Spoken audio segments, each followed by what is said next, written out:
US Charts is all about using linear functions in the real world, and specifically the main context that we're going to look at to do today has t-shirt sales. We're going to start off with a star warm-up, very straightforward. Students have to figure out which function is represented by the graph.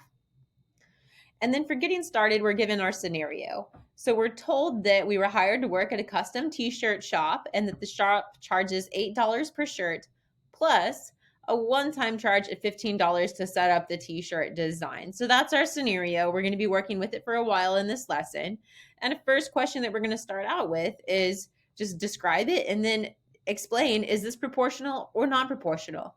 How do you know? And of course, we want students to say that this is non-proportional because of the $15 setup fee. Then students will explore what's the cost of different amount of shirts. How about 3 shirts, 10 shirts, 100 shirts? They'll talk about the process they use to answer each of those questions. Then could we go the other direction? What if I had $50 to spend? How many shirts could I buy? So can the students use that equation to reverse it and tell me how many shirts? And can they explain that process? So we're looking at this in both directions. The lesson will ask a few more questions before asking students to create a table. Be sure to play the animations on this slide.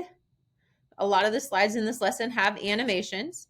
And then from the table, can we make a graph? So we're really building our understanding of multiple representations in this lesson. So here's a new context. It says we previously explored a job at US Shirts, but US Shirts has a competitor called Hot Shirts that advertises it makes custom shirts for $5.50 each with a setup fee of $49.95.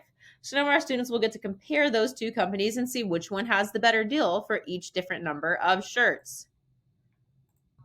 Once again, they'll make a table and they'll make a graph. And then what we're working towards is the ability to compare these two scenarios and see when is each company the better deal. Checks for understanding are built directly into this lesson, as is lesson closure on each day. Our exit ticket for day 1 is to describe how tables, graphs, and equations are related, and then describe the advantages of each representation. On day 2, we begin again with our success criteria and an objective, and of course, a star warm-up. Now we are really able to compare our two companies and analyze when each one offers the better deal. And explaining that is a lot of the work that students are going to be doing here in the talk. So would you rather buy from US Shirts or Hot Shirts? They will get to collaborate to figure that out with their classmates. In addition, we have identified some practice problems and review problems for students to work on. Those are embedded in the lesson, and you can find them right here. And we've also added some of the questions from the skills practice. If you'd like to do more of the questions from the skills practice, it is linked on the first slide of this lesson. A check for understanding that we'll use today is tabletop tweets. That one's a favorite, and the instructions are right here on this slide. And for closure, we will reflect on the success criteria and complete an exit ticket.